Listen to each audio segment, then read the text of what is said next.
Welcome to the History of Witchcraft. Episode 21. Gloriana? I hardly knew her.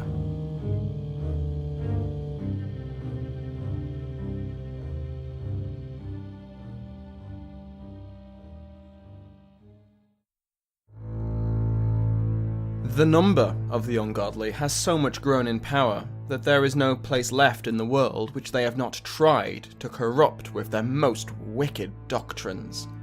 And among others, Elizabeth, the pretended Queen of England and the servant of crime, has assisted in this, with whom, as in a sanctuary, the most pernicious of all have found refuge.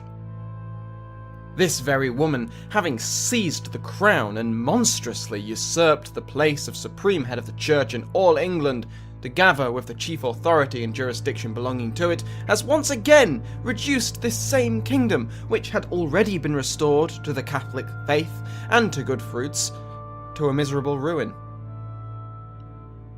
Regnans in Excelsis, issued by Pope Pius V, 1570. Conceit doeth much, even when there is an apparent disease. A man feareth he is bewitched, is troubleth all the powers of his mind, that distempereth his body, maketh great alterations in it, and bringeth sundry griefs. George Gifford's A Dialogue Concerning Witches and Witchcrafts, from 1593.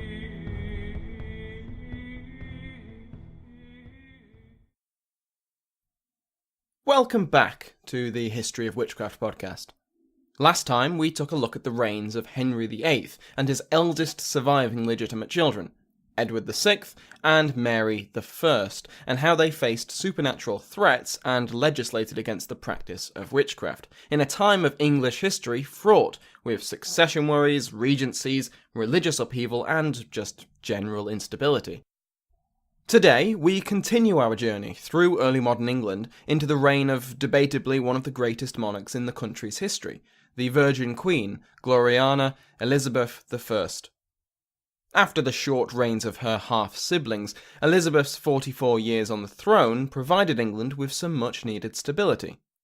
It was during her reign that England would firmly establish the royal supremacy of the monarch over the church, pivoting the kingdom away from Roman Catholicism and facing down its Catholic rivals on land and sea, most famously with the defeat of the Spanish Armada. It was during her rule that the English theatre and arts flourished, giving the world the likes of Shakespeare, Marlowe, and Spenser. Despite never marrying, hence the Virgin Queen, Elizabeth arranged for the peaceful inheritance of her kingdom to her northern neighbour, James VI of Scotland, quite remarkable considering the alternatives of invasion or civil war. It was not, however, all sunshine and daisies during Gloriana's reign. The first tentative efforts in colonising the New World began on her order, and Elizabeth's armies were particularly brutal in the pacification of Ireland, as well as dealing with several Catholic uprisings. Born to Henry VIII and Anne Boleyn in September 1533, Elizabeth was declared illegitimate with the arrest and execution of her mother in 1536. Her father, ever the romantic, married Jane Seymour just 11 days after he had his last wife beheaded. Jane did ultimately bear him the son that he'd craved, only to die less than 2 weeks later from complications from the birth. Now firmly supplanted in the succession, in fact as well as in name, Elizabeth would nevertheless receive a first-class education, being fluent in French, Italian, Spanish, and Flemish, and able to write in Latin and Italian, as well as her native English, as well as being passable in French and Greek. Later in her life, she was said to have also been competent in speaking Welsh, Cornish, Scottish Gaelic, and Irish Gaelic.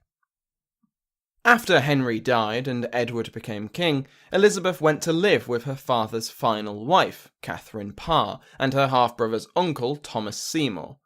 Seymour was apparently rather forward with the 14-year-old Elizabeth, and when Parr died in 1548, he expressed interest in marrying her. This was the last straw for his brother, Edward Seymour, the Lord Protector of the young king, who quite possibly rightly saw this as a plot to usurp his own authority through such an intimate connection with the king's sister. Thomas was arrested and executed in March 1549. So much for brotherly love. As we touched on last time, when Edward died and Mary acceded the throne, things got a little rough for Elizabeth. Mary was a devout Catholic, whereas Elizabeth had been raised along Protestant lines. When dissent grew against Mary's religious and political policies, including the marriage to Philip of Spain, it was Elizabeth who became the focal point of any such rebellion, whether she was actually involved or not. After one such rebellion, Wyatt's Rebellion, was crushed, Elizabeth was questioned about her role, and imprisoned first in the Tower of London and later under house arrest in Woodstock. Here, she stayed for almost a year, only being recalled to court when Mary appeared to be on the verge of childbirth. She was meant to bear witness to the birth. If Mary and child survived, Elizabeth would be unable to claim that the newborn was illegitimate, while if both mother and child died, she could be there to ensure a smooth succession. As it turns out, neither of these potential realities occurred. Mary was not pregnant after all.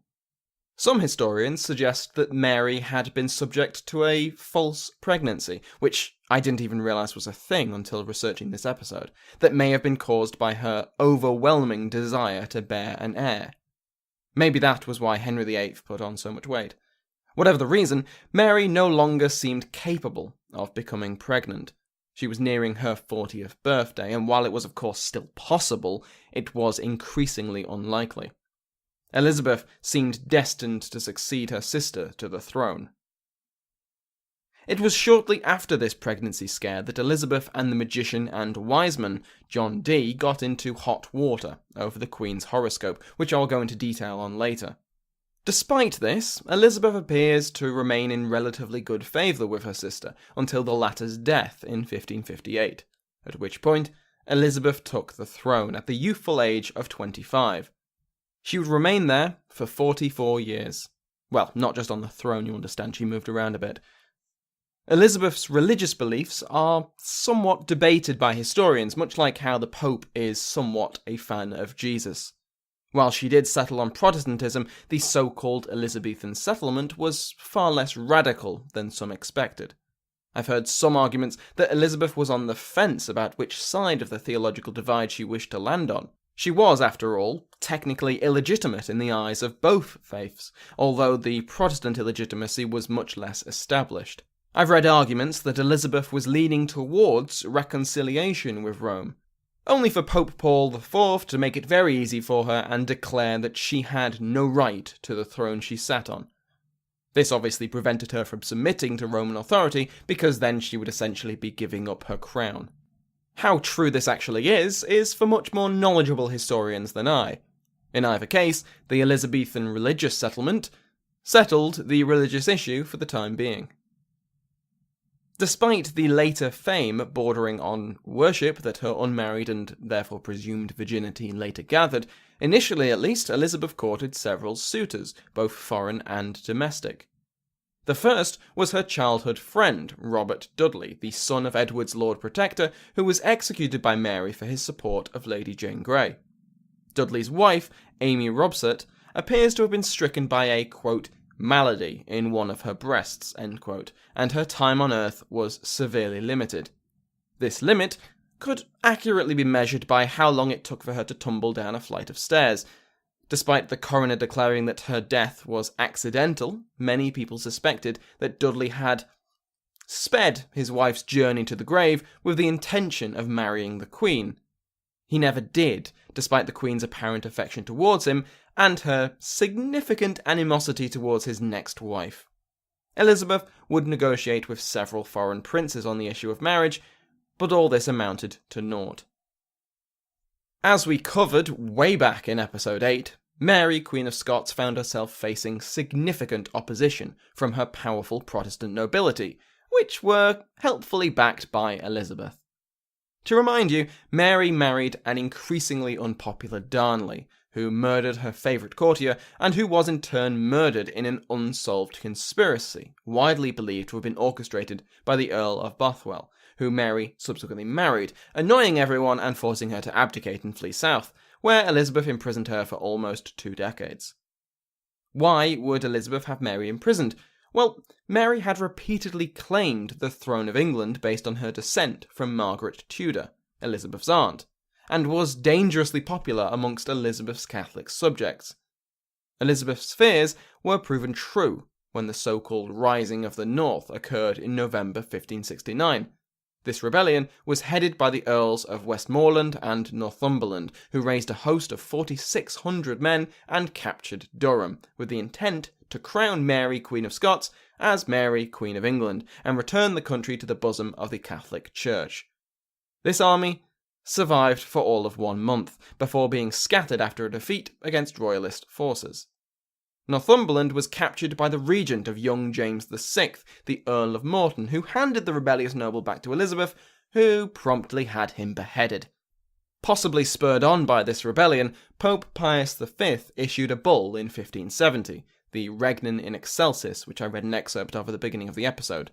This called on all Catholics within England to disobey Elizabeth and overthrow her, reinforcing that she was excommunicated. This seems to be the time where Elizabeth and Catholicism stop being cordial. There were a number of plots against the Queen, and Elizabeth's legislation against Catholics became harsher and harsher. In 1581, converting English subjects to Catholicism became a treasonous offence, carrying the punishment of execution, which many Catholic missionaries from the continent suffered.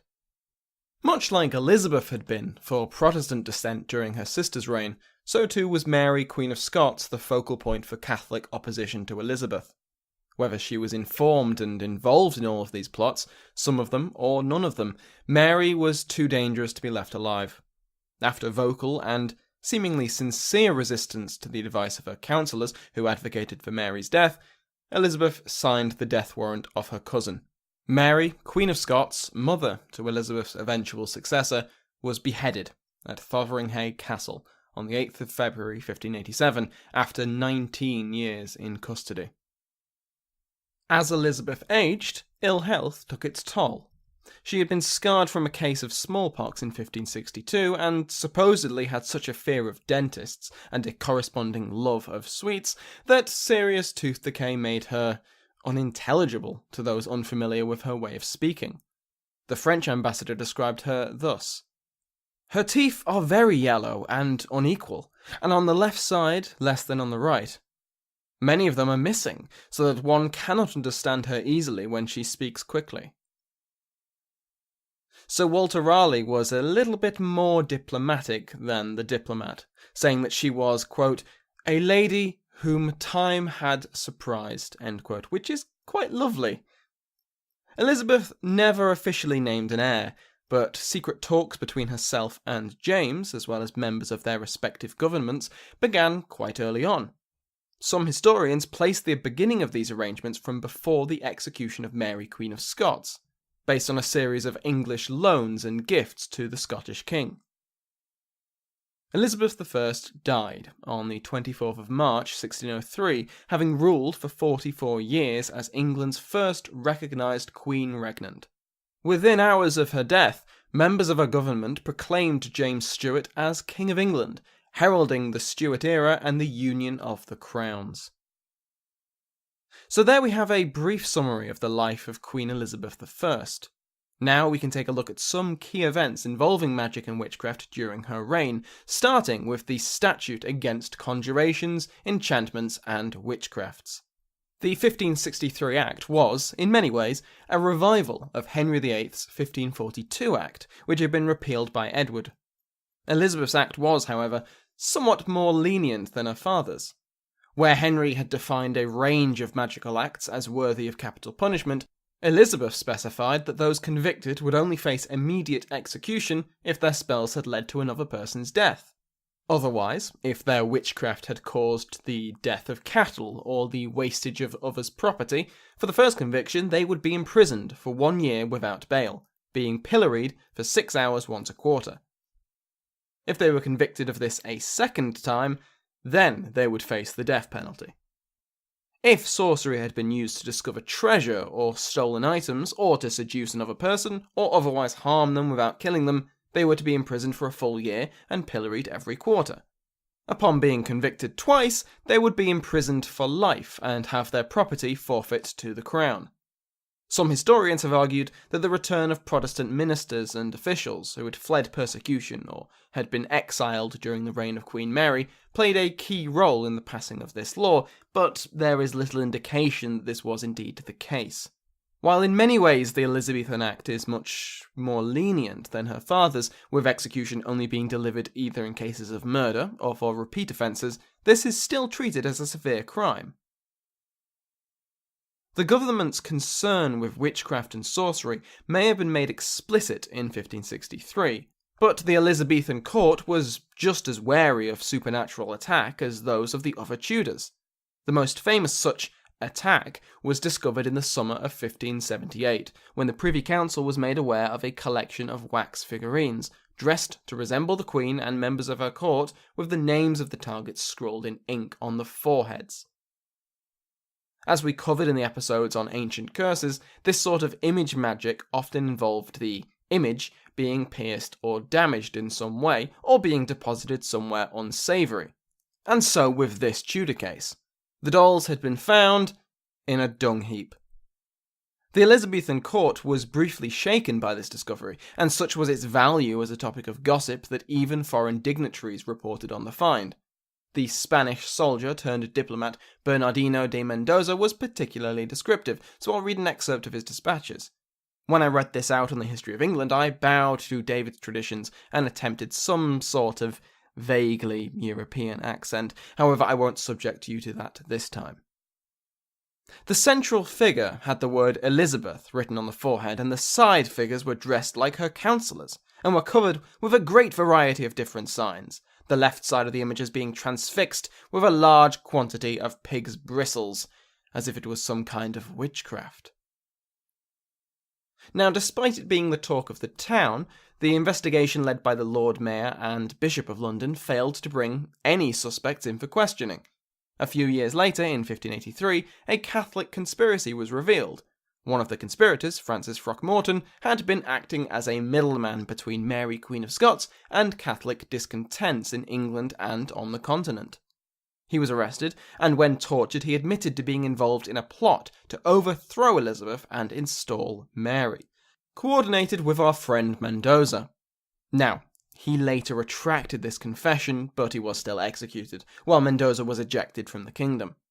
When being tortured, however, Throckmorton revealed a list of co-conspirators. Now, these were mostly Catholic holdouts or discontent nobles, but the list went on to include a series of unexpected individuals such as, quote, Old Bertles the Great Devil, Darnley the Sorcerer, Maud Toogood, Enchantress, the Old Witch of Ramsbury, end quote, and, quote, Gregson the North Tale Teller, he who was one of them three that stole the Earl of Northumberland's head from the turrets of York. End quote. As we covered earlier, Northumberland was one of the Catholic lords that tried to rebel against Protestant Elizabeth during the Rising of the North in 1569. When he was captured and returned to England by Morton, he was beheaded and his head placed on the walls of York. This head had apparently gone missing, stolen, some worried for nefarious means. The fact that several practitioners of magic were included in this list is interesting in itself. Either they were involved in the conspiracy, or, more likely, the tortured conspirators were grasping at any name they could think of. As we touched on last time, Henry VIII counted poison amongst his most feared enemies. It was secret, invisible, and hard to fight. So too did Elizabeth fear the poisoner, and aside from more mundane protections such as food tasters and loyal chefs, she relied on more esoteric defences. A Beezer stone was a natural deposit found in the intestines of certain animals, compacted and said to have the power to negate all poisons. The term Beezer apparently comes from the Farsi word for antidote, and in the 16th century their effectiveness was well believed. Elizabeth was said to have one attached to a bracelet, which she used regularly on her wine to negate any toxin within. There are records of a court case between the buyer of a beezer stone and its seller. The buyer had found that the beezer stone was not genuine, although the record unhelpfully leaves out how he found this out, and he was claiming a full refund of the £100 he'd spent on it. It goes without saying that this is quite a large amount of money for the time. The court, however, ruled against him, as the seller had neither guaranteed that it was a genuine beezer stone, nor could the buyer prove that the seller had knowingly sold a fake. Now, this may seem silly to us, but surprisingly it has been found that certain types of beezer stone actually remove a certain type of poison, namely arsenic, from certain solutions. Granted, this is under lab conditions and incredibly specific, but this does at least give us the idea of how this belief in an all-curing stone came to be, although you have to wonder who had the idea to combine the stone from the gut of an animal with some arsenic. Along with this beezer stone, Elizabeth was said to carry a unicorn horn walking stick and have a unicorn horn goblet, which were meant to detect poison and shatter upon contact, respectively. The courtly abhorrence of magic had some exceptions, though, with the most notable being John Dee, a well-educated Welshman whose family had been in the service of the Tudors since they took the throne, and Elizabeth could count on the services of John Dee throughout her life. Dee was born in London in 1527 to a Welsh family, his father Roland serving Henry VII. Dee was something of a bright spark and later attended Cambridge, where he apparently studied for 18 hours of each day, allowing 2 hours for food and socialising, with another 4 for sleep. At the age of 20, he left England to travel the world, first visiting the Low Countries and then on to Louvain and Paris, absorbing, quote, a considerable amount of astrological knowledge, end quote. At this point, his reputation was such that he was offered the post of Professor of Mathematics at the University of Paris, although he rejected the offer and returned home to England as a renowned man of learning. His astrological work brought him some controversy. Astrology was always something of a grey area when it came to heresy. Something to do with interpreting God's plan in the stars got people's backs up. As we've already mentioned, he made the error of sharing Queen Mary's horoscope to Elizabeth, which got him in a bit of hot water. Dee, along with 2 other men in the service of Princess Elizabeth, were arrested on the order of the Privy Council. They had been accused by John Prideaux and George Ferrers of the charge of attempting to foresee the future of the Queen, the King her husband, and the Princess Elizabeth.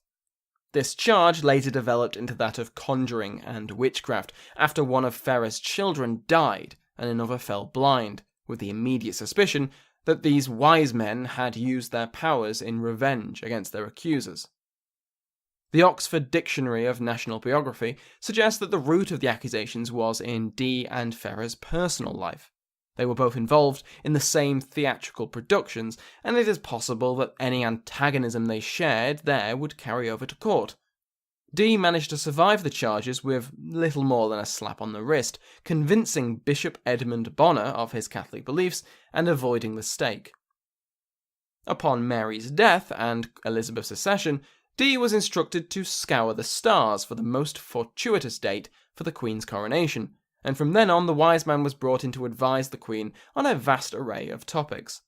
His knowledge on all matters meant that he was brought in to assist with treating the Queen's illness in 1571, advising the government on calendar reform in the mid-1580s, and in determining which lands the Queen could rightfully be called sovereign. In this, he expanded on a piece of Welsh folklore, the voyage of Madog ab Owain Gwynedd, and declared that he, as well as King Arthur, had conquered vast swaths of the North American continent, thereby giving Elizabeth historical claims, which is incredibly convenient, you have to say.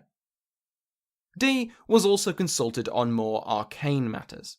He was brought in to protect the Queen from magical attack, particularly during the cases we just heard about, as well as being consulted on the significance of a newly seen comet. For John Dee, there was no separation between mundane and supernatural knowledge, so we see Dee frequently referred to as conducting experiments in alchemy, as well as attempting to summon angels in order to, in the words of one historian, bridge the terrestrial and the supercelestial, and ascend to true wisdom. It seems that Dee believed he'd succeeded in speaking to the angel Raphael, through his assistant Edward Kelly, who taught Dee God's language. This would allow him to, quote, transform human knowledge in the declining world simultaneously. Sadly, God's language turned out to conform to no known rules of grammar, syntax, or pronunciation, and to be understandable only as the world actually ended. So a bit of a letdown then. After this, Dee travelled with Kelly across Europe, visiting the courts of King Stefan of Poland and the Emperor Rudolf in Prague, and, with some success, advocating their spiritual conferences. Kelly had grown his own reputation at this point, and was widely sought after for his knowledge of alchemy.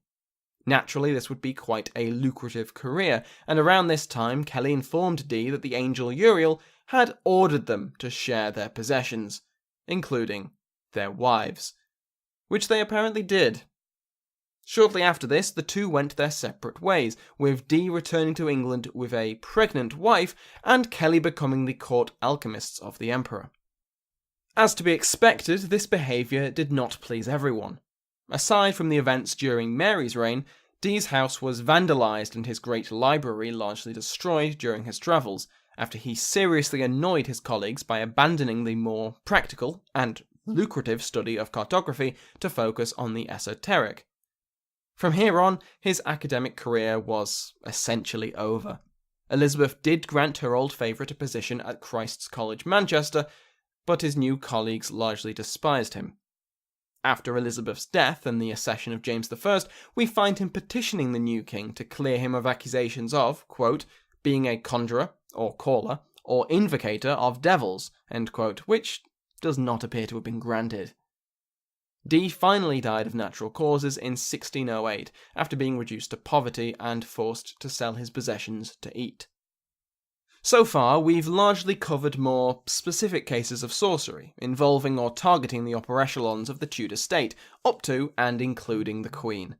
So it shouldn't come as much of a surprise to learn that there are a number of high-ranking individuals with a particular axe to grind against those who made use of such supernatural abilities.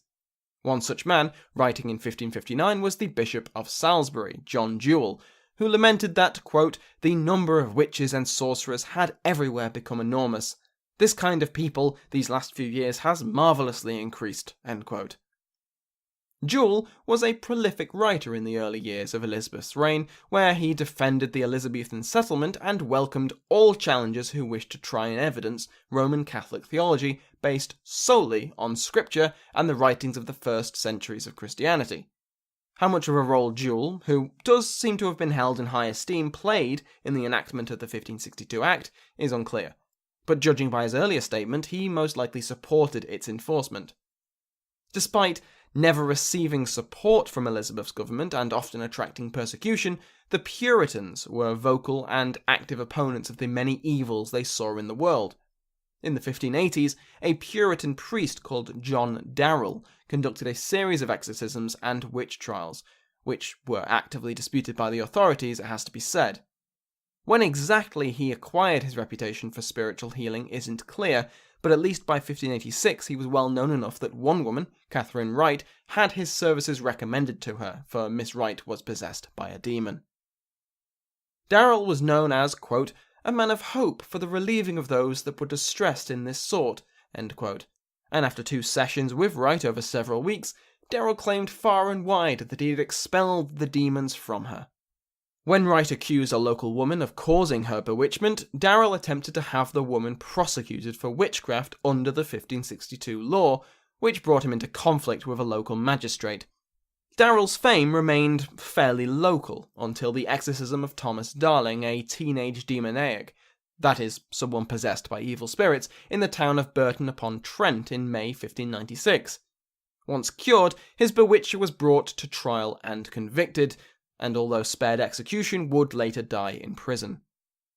Dee's apparent successes were spread far and wide, an example of religious purity, succeeding where folk healers and secular physicians had failed. The Most Wonderful and True Story, a pamphlet published in June 1597, contained notes from the exorcism of Darling, while a later account was published on Dee's previous work. Later that year, Dee was in Nottingham, where he exorcised an apprentice musician, William Summers, in front of a large crowd. Possibly due to the success of this event and his growing fame, Darrell gained the role of preacher at St Mary's Cathedral in Nottingham, an ancient church that still stands today. However, rather awkwardly, Somers claimed that he'd been repossessed, once again, by demons. Darrell, possibly pleased with another opportunity to prove himself, exorcised the apprentice, only for Somers to be visited by demonic bailiffs once again and repossessed, badum-tish. This seems to have kept happening for several weeks. Somers would complain that he was just full to the brim with demons, and Darrell would come to the rescue, only for the same to happen the next week. His sister, Mary Cooper, also got in on the action, claiming that she too was being repeatedly possessed, and both Cooper and Somers began to specify who was inflicting this upon them. At least 13 people were denounced and arrested, although all but 2 were released without charge. This is where Darrell's star, which had previously been rising, crashed to the ground. One of the 2 people who had not been released, Alice Freeman, was a relative of an alderman and justice of the peace, William Freeman, who appears to have not taken kindly to the slander and imprisonment of his family member. Somers was himself brought up on charges of witchcraft, and seems to have been imprisoned until at least February 1598, when he confessed. Not to witchcraft, of course, but to fraud, stating that he had repeatedly faked his possessions and his exorcisms, and evidenced this by feigning his convulsions and speaking in tongues before the mayor and aldermen. So, Darrell was in something of a pickle. The natural suspicion, which was expressed by local magistrates, was that Darrell had been in cahoots with the fraudsters, willingly playing along for fame and fortune. The Archbishop of York, Matthew Hutton, established a commission of local lay figures and clerics to establish the truth of the matter. This commission, by virtue of its members, was largely supportive of Darrell, indicating quite how popular he was within the city. The commissions declared that Somers had, despite his confession and acting class, been genuinely possessed, and Darrell had genuinely cured him. But Darrell was not in the clear. His opponents still numbered among the magistrates and legal officers of York, who began to cross-examine Darrell's former patients. This revealed a vast amount of people who were mentally ill or otherwise susceptible to manipulation, and others who had been paid and coached on how to act possessed. During the trial of one suspected witch, Margaret Roper, one local magistrate ordered her released due to the revelations of Darrell's conduct, threatening the Puritan with imprisonment if he did not cease his activities. Of course he didn't, and instead swore that he would, quote, expose all the witches in England, end quote. Instead, his opponents lobbied Hutton, the Archbishop, to have his preaching licence revoked, and further complained to John Whitgift, the Archbishop of Canterbury. Hearing these complaints, Whitgift summoned Darrell to London, where he was arrested alongside his accomplices. Darrell remained imprisoned for more than a year before being found guilty of fraud in May 1599. What followed was a fascinating war of words between Darrell's opponents and supporters, many of whom were highly placed on both sides, which lasted for another 4 years, long after he had been quietly released from prison just a few months after being found guilty. His career as an exorcist was, however, over, but he continued to write. One aspect of Darrell's work that we can, all of us, appreciate is that his writings inspired the names of the demons in Shakespeare's King Lear, such as Flibbertigibbet, which is an amazing name. Another Puritan priest was George Gifford of Essex, who published treatises on the dangers of witchcraft in 1587 and 1593. These texts were meant to inform the common people of the dangers posed by magic and those who naively considered it to be harmless. One chapter of his earlier work is devoted to explaining how the devil and his demons can appear in the material world and seduce otherwise good Christians to evil works, decrying the futility and vanity of those that denied this fact. It was the actions of these demons, allowed by God to test the faith of Christians, that led to the popular belief in imps and fairies, Gifford wrote, a demonization we will cover next episode. Sir Edmund Anderson, Queen Elizabeth's Lord Chief Justice, told a jury at a witchcraft trial in 1602 that, quote, "The land is full of witches. They abound in all places. I have hanged 5 or 6 and 20 of them. There is no man here can speak more of them than myself." Anderson is a figure worth expanding upon. In the defence of the established order of things, he was less concerned with something as woolly as a fair trial, and more interested in getting trials over and done with speedy convictions. He was rude and churlish to his peers, reprimanding the Attorney General, Sir Edward Coke, at one point for his perceived flaws in the latter's argument. At one point, he was said to have climbed down from his bench and physically disarmed a rowdy defendant who was waving a sword around, which I have to admit I'd like to see. However, Anderson was less inclined to jump on a bandwagon. He took a substantial risk in 1592 when he published a protest against arbitrary imprisonment of the Queen's subjects merely on the order of the Privy Council. This was during the height of the war with Spain, and so by attempting to interfere with the defence of the realm, he opened himself up to potential charges of treason. This protest was later used by Coke to implement the writ of habeas corpus in 1628, which sought to prevent unlawful imprisonment without charge or trial. Coke himself seemed to have been a firm believer in the existence and power of witches, defining a witch as, quote, a person that hath conference with the devil, to consult with him or to do some act, end quote. We'll come back to Coke when we cover the years of James Stuart's reign in England. Neither he nor Anderson were the only figures in the legal profession to espouse a belief in witches. One judge, speaking in 1599, said that he had heard that a witch's hair could not be cut or removed, that they produced no shadow when in direct sunlight, and that witchcraft was a hereditary ability. It may seem that the stage was set for Elizabethan England to be the site of terrible, bloodthirsty witch panics that would rival events on the continent, which were occurring in the same period. We have legal codes that explicitly define the crime of witchcraft and demand execution in certain circumstances. We have a monarch who seems to have been targeted for supernatural attack, which, as we've seen with King James of Scotland, is quite the motivator. The legal profession is headed by chief justices and attorney generals who proudly proclaim their own efforts in hunting and executing the servants of the devil. And yet, not only are large-scale witch panics absent from the Elizabethan era, but during the reign of Gloriana we have one of the more famous and influential opponents of the very belief in witchcraft and magic. I speak, of course, of Reginald Scot. Scot published his treatise, The Discovery of Witchcraft, in 1584, and it certainly pulls no punches in its condemnation of witch belief. Taking a similar stance as the German physician Johann Weyer, who we covered way back in Sparks and Kindling, I think, Scot defined witches as either innocent victims of rampant ignorance and legal barbarity, or mentally ill and senile persons deluded by their own imagination or by their Catholicism. Magical powers, either conducted by so-called witches or performed by respected individuals like Dee and Kelly, were little more than prestigious juggling. Illusions created by human trickery or simply strange but natural causes. For Scot, demons could not possibly collude with human beings, as they had no corporeal form and were purely spiritual, and he drew from scripture to support these views. To suggest that witches could, quote, exceed in quantity, quality, and number all the miracles that Christ wrought upon the earth, when Christ himself said, the works that I do no man else may accomplish, why should we think that a foolish old woman can do them all and many more?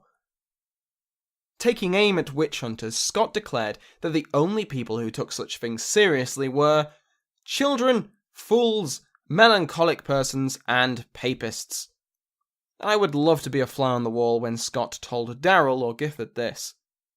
Scot was quite efficient in his writings, truth be told, since he managed to combine a strong argument against the existence of witchcraft with some good old-fashioned Elizabethan Catholic bashing. He wrote, I see no difference between these and popish conjurations, for they agree in order, words, and matter, differing in no circumstance, but that the papists do it without shame, openly, the other do it hugger-mugger secretly. Despite the widespread publication of the discovery of witchcraft, Scot's arguments found many opponents, and not just from the Catholic Church that he so battered in his writings. Essentially, the basis of Discovery's argument, that the spiritual world could have little influence on the material one, was extremely difficult to reconcile with the commonly held tenets of 16th century Christianity, either Catholic or Protestant. Despite every page of the Discovery referencing the Bible or the writings of the saints and his passionate enthusiasm for the Holy Spirit being able to influence the world, his works were extremely isolated in the contemporary debate on witchcraft, and he had some very prestigious opponents. Most notably, one James Stuart, aged 31, from Edinburgh, wrote his treatise Demonology partly with the intention to refute the opinions of Scott. There is a tradition, which does lack contemporary evidence it has to be said, that upon inheriting the English throne in 1603, James ordered all surviving manuscripts of Scott's Discovery to be burnt by the public hangman. Whether or not this ever actually happened, it does seem to sum up the general attitude amongst witchcraft scholars towards Reginald Scott. Next time, we will hear more about the Elizabethan trials and the more general beliefs amongst those common people that Gifford and the like were so concerned about. Thank you for listening to this episode of the History of Witchcraft. If you've enjoyed the episode, please consider leaving me a positive review on iTunes, Stitcher, or whichever podcast app you use. Financial support is always welcome and can be given at patreon.com/historyofwitchcraft. You can visit the website at thehistoryofwitchcraft.co.uk, where you will find my contact details if you have any questions. The show also has a Facebook page and a Twitter feed if you want to keep up to date. The intro and outro music have been provided by Sounds Like an Earful. Thank you again for listening.